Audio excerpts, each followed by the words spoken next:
अस्सलाम वालेकुम स्टूडेंट्स, कैसे हैं आप सब लोग। अल्लाह पाक से मैं आपकी बखैर व आफिस ज़िंदगी की दुआ करती हूँ। बेटा आज हम नेक्स्ट टॉपिक को कवर कर रहे हैं नोट्स की मेकिंग के साथ, जो कि फर्टिलाइजेशन है। पॉलिनेशन को हम डिस्कस कर चुके हैं।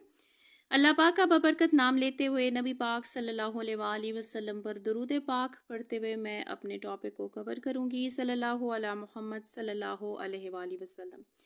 जी बेटा, फर्टिलाइजेशन को आप देख रहे हैं, ठीक है। तो सबसे पहले फर्टिलाइजेशन की मेन डेफिनेशन होगी कि ये फर्टिलाइजेशन का प्रोसेस होता क्या है। ओवरी के अंदर जो पोलन ट्यूब है, जो टू स्पर्म सेल्स रखती है, आपको जिस तरीके से मैंने पॉलिनेशन में बता दिया था, तो जो दो पोलन ट्यूब के अंदर स्पर्म सेल्स आए हैं, एक जो स्पर्म सेल है वो एग यानी ओवा के साथ फ्यूज होगा। इस फ्यूजन के प्रोसेस को फर्टिलाइजेशन कहा जाता है, ठीक है। हम अपनी जो बुक के इस टॉपिक में इस चीज़ को बहुत अच्छे तरीके से कवर कर चुके हैं। आपकी जो डायग्राम बुक में मेंशन है उसमें आप ये देख लें कि ये स्टेप बाय स्टेप इन्होंने हमें बता दिया, ठीक है। सबसे पहले स्टेप में आप देखें कि ये ओवरी का पोर्शन है, ये स्टेग्मा है, ये स्टाइल है। तो जब यहाँ से कोई पोलन ग्रेन आकर इस पॉइंट पर, इस नेविगेशन पर फॉल करता है, तो इसके बाद एक पोलन ट्यूब बनती है। आप देख रहे हैं कि ये स्पर्म का पेयर आया है और उसने जाकर कहाँ यूनियन की है, इस ओव्यूल के पोर्शन में। ये ओव्यूल का पोर्शन कहाँ है जी, ओवरी के इंटरनल है, इन ओवरी के अंदर मौजूद है। यहाँ जस्ट उसकी फ्यूजन हुई है और इसमें से जो एक स्पर्म सेल निकला है उसने किसी भी एग को जाकर फ्यूज करना है। अब यहाँ से फ्यूजन जो एग उसके साथ मिला है, जिसने आगे जाइगोट बनाना है, इस प्रोसेस को, इस टेक्निक को क्या कहते हैं जी, फर्टिलाइजेशन कहते हैं। अब इसके साथ साथ बेटा इसी एक स्टेप पर क्या कहना चाहिए, दो तरह की फर्टिलाइजेशन हो रही है, टू टाइप्स ऑफ, जैसे डबल फर्टिलाइजेशन कहते हैं। एक ने जाकर जब फ्यूजन करना है किसी एग या ओवा के साथ, ये फर्टिलाइजेशन हो जाएगी, और दूसरे स्टेज पर ट्राइप्लॉइड एंडोस्पर्म बनेगा। नो नेक्स्ट का स्पर्म सेल है, क्योंकि अभी मैंने आपको बताया कि बेसिकली टू यानी स्पर्म सेल्स पेयर में आते हैं। तो एक जो है उसने फ्यूजन करके जाइगोट बना दिया और दूसरे ने क्या बनाना है, उसकी फ्यूजन पोलर न्यूक्लियाई के साथ होगी। इस डायग्राम को आप देख सकते हैं कि यहाँ पे पोलर न्यूक्लियाई मौजूद है। ये क्या है जी, ये किसी ओव्यूल की सेक्शन कटिंग है। ये अंदर से ओव्यूल को सेक्शन कट किया गया है और उसके इंटरनल स्ट्रक्चर को देखा गया है। बाहर वाली जो चीज़ है एम्ब्रियो सैक और उसके अंदर पोलर न्यूक्लियाई, यहाँ पर उस दूसरे स्पर्म सेल की फ्यूजन हो रही है और फ्यूजन से डबल फर्टिलाइजेशन का प्रोसेस हो रहा है, ठीक है। और वो जो फ्यूजन है उसने क्या बनाना है, उसने ट्राइप्लाइड एंडोस्पर्म को क्रिएट करना है। तो यहाँ फर्टिलाइजेशन की मेन डेफिनेशन को हम कवर कर लेंगे। डबल फर्टिलाइजेशन की नेक्स्ट से अलग से बी डेफिनेशन आप बना सकते हैं कि ये क्या है। ये वो प्रोसेस है जिसमें कोई एक स्पर्म सेल फ्यूज होकर जाइगोट के साथ मिल जाता है जाइगोट बनाने के लिए। दूसरा जो है वो फ्यूज होकर पोलर न्यूक्लियाई के साथ होता है और ये ट्राइप्लॉइड एंडोस्पर्म बना देता है। इस तरह के प्रोसेस को हम क्या कह रहे हैं जी, डबल फर्टिलाइजेशन कह रहे हैं, ठीक है। यहाँ इसकी डेफिनेशन पूरी हो जाएगी। अब डबल फर्टिलाइजेशन के तहत जो ट्राइप्लॉइड एंडोस्पर्म क्रिएट हुआ है उसका फंक्शन क्या है।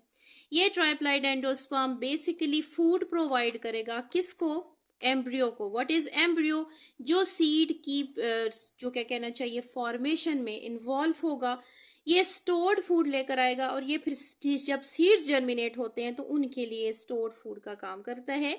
ये फंक्शन है ट्राइप्लॉइड एंडोस्पर्म का। नेक्स्ट जो आपका टॉपिक है वो है जी, सीड्स किस तरीके से फॉर्म होते हैं। इनकी डेफिनेशन के लिहाज से हम ये बताएंगे कि सीड्स जो है उनकी फॉर्मेशन कैसे होती है। आपने अभी तक जो प्रोसेस पढ़ा, ठीक है, यहाँ पर आप इसकी डायग्राम बना देंगे जो अभी मैंने आपको बुक से मेंशन की है कि ये किस तरीके से एंडोस्पर्म, ये ट्राइप्लॉइड एंडोस्पर्म बन रहा है और दूसरी तरफ जाइगोट की फॉर्मेशन कैसे हो रही है। यहाँ डायग्राम आ जाएगी। इसके बाद जी सीड कैसे फॉर्म होते हैं। जब फर्टिलाइजेशन हो जाती है तो फर्टिलाइजेशन के बाद सिर्फ और सिर्फ सेंट्रल पोर्शन जो है उसने रह जाना है, बाकी के सारे यानी सेपल्स पेटल फॉल आउट हो जाते हैं। यहाँ पर जो जाइगोट यानी यूनियन हो चुकी है, फ्यूजन हो चुकी है, तो जाइगोट डेवलप हुआ है। अब जाइगोट से क्या चीज़ बननी है, जाइगोट से एम्ब्रियो बनना है। ये एम्ब्रियो जो है इसके अंदर यानी सेंट्रल पोर्शन में ओव्यूल्स मौजूद होते हैं। ओवरी एनलार्ज होकर ग्रो करके साइज में बड़ी होकर फ्रूट बना देती है, जबकि ओव्यूल्स जिस वक्त मैच्योर होते हैं वो सीड्स की फॉर्मेशन करते हैं। ये मैंने आपको यहाँ पे नोट्स में क्लियर बता दिया है, ठीक है। इसके बाद जी अब आप देखें कि जब सीड्स जर्मिनेट करते हैं, जर्मिनेशन ऑफ सीड का प्रोसीजर होता है, तो वहां पर ये प्लोम्यूल और कॉटिलेडन्स रेडिकल का पोर्शन बनता है। ये आपके इस टॉपिक में आ जाएगा फॉर्मेशन ऑफ सीड्स में, ठीक है। अब हम इसको स्टडी करेंगे और इसको नोट्स की मेकिंग के साथ देखेंगे। जब सीड फॉर्म हो चुका है, फॉर्मेशन ऑफ सीड हो चुकी है, तो अब इसके ओव्यूल वाले जो पोर्शन में हम देखेंगे कि वो एक्सपैंड होता चला जाएगा, एक्सपेंशन होगी। और उसके बाद जो एम्ब्रियो है वो क्या क्या मतलब अपने पॉइंट्स बनाएगी, क्या क्या पार्ट्स डेवलप करेगी, कॉटिलेडन्स, प्लोम्यूल और रेडिकल का पोर्शन, ठीक है। ये 3 पोर्शन यहाँ से इसके इवॉल्व होंगे। आप ये डायग्राम देखें जिससे आपको मजीद क्लियर हो जाएगा कि ये सीड्स की फॉर्मेशन शुरू हो चुकी है। ये एम्ब्रियो का पोर्शन है जिसने कॉटिलेडन्स, प्लोम्यूल और रेडिकल तीनों चीजें बनानी है, ठीक है। आपको ये वाला जो ग्रीन पोर्शन बाहर नजर आ रहा है, ये ग्रीन पोर्शन जो है ये एम्ब्रियो का सैक है, मतलब वो जो आपने देखिए कि डायग्राम इसकी बैरूनी लेयर है, बैरूनी वॉल है। ये जो आपको ब्राउनिश पोर्शन नजर आ रहा है ये टेस्टा यानी सीड का कोट है। अब यहाँ पे जर्मिनेशन शुरू होगी, तो यहाँ पे 3 इंपॉर्टेंट पार्ट्स यानी कॉटिलेडन्स और उसके साथ प्लोम्यूल और रेडिकल बनेगा। ये फॉर्मेशन होगी इन 3 पार्ट्स की। अब स्टेप बाय स्टेप हम देख लेते हैं कि इन 3 जो मेन इंपॉर्टेंट पार्ट्स जो कि बेसिकली एम्ब्रियो की प्रोडक्शन में, एम्ब्रियो की डेवलपमेंट में इन्वॉल्व है, इनके फंक्शंस क्या हैं। ये कॉटिलेडन्स जो हैं इन्होंने एम्ब्रियो को क्या करना है, फूड प्रोवाइड करना है। यहाँ पे मैंने अभी जो आपको डायग्राम शो की है वो डायग्राम आ जाएगी। सीड्स की डिस्पर्सल कैसे होती है, मतलब ये है कि सीड्स ने एक जगह से दूसरी जगह मूव कैसे करना होता है, ये हम यहाँ पर बताएंगे कि इनकी एनिमल्स के जरिए से, विंड या वाटर के जरिए से डिस्पर्सल होती है। छोटी डायग्राम्स यहाँ पर मेंशन हो जाएंगी। अगेन आप अपनी बुक से ही मेंशन करेंगे कि ये यहाँ पर विंड के जरिए से डिस्पर्स हो रही है, यहाँ पर सीड की वाटर के जरिए से डिस्पर्सल हो रही है और यहाँ पे ये एनिमल्स के जरिए से डिस्पर्स हो रहे हैं। तो स्टेप बाय स्टेप इनकी जो डायग्राम्स हैं वो भी साथ साथ आ जाएंगी। नेक्स्ट है जी, जिस वक्त सीड की जर्मिनेशन स्टार्ट होती है तो अब क्या होता है, जब सीड डिस्पर्स होकर एक से दूसरी जगह पे जाते हैं तो इनका जो रेडिकल का पोर्शन है वो रूट्स ग्रो करता है, ठीक है। जिसने जो सीड के रेडिकल के पोर्शन ने जमीन के अंदर जाना है और रूट की फॉर्मेशन करके वहां से सॉइल और वाटर साल्ट की एब्जॉर्प्शन करनी है। अब ये आपकी जो बुक की डायग्राम है that is the most important diagram. यहाँ पर आप इसको देख लीजिए कि ये आपको जो पोर्शन नजर आ रहा है ना, यहाँ पर ये पोर्शन प्लोम्यूल का पोर्शन है, ठीक है।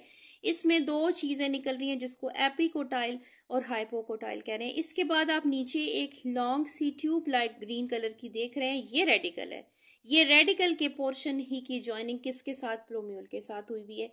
ये बाकी का वो पोर्शन है जो कॉटिलेडन में कन्वर्ट हो जाएगा और ये बाहर वाला जो पोर्शन है ये इसका सीड कोट है। तो ये डायग्राम आप इस टॉपिक के साथ जो है ना वो कवर करेंगे। यहाँ पर जो रेडिकल का पोर्शन है उसने ज़मीन के अंदर रह जाना है, वहाँ से वो क्या करेगा, सॉइल की अंदर से वाटर और साल्ट की एब्जॉर्प्शन को कवर करेगा। फंक्शन ऑफ हाइपोकोटाइल, यानी ये जो एपिकोटाइल और हाइपोकोटाइल है ये दोनों प्लोम्यूल के पोर्शन हैं। हाइपोकोटाइल ने क्या करना है, ये प्लोम्यूल का वो पार्ट है जिसने रेडिकल के साथ अपना कनेक्शन बनाना है, ठीक है। रेडिकल ने क्या करना है, रूट्स फॉर्म करनी है। इसके बाद एपिकोटाइल का क्या फंक्शन होगा, प्लोम्यूल का वो वाला हिस्सा जो एपिकोटाइल कहलाएगा ये सॉइल से बाहर ग्रो करेगा और फिर ये वहां से स्टेम्स, लीव्स फॉर्मेशन करेगा और एक शूट सिस्टम क्रिएट करेगा जो सारा आउटसाइड द सॉइल होगा। कॉटिलेडन्स का फंक्शन क्या है, cotyledons basically through out seed की जर्मिनेशन में फूड प्रोवाइड करने का काम करेंगी और इसके साथ साथ छोटे से लीफलेट्स क्रिएट करेंगी।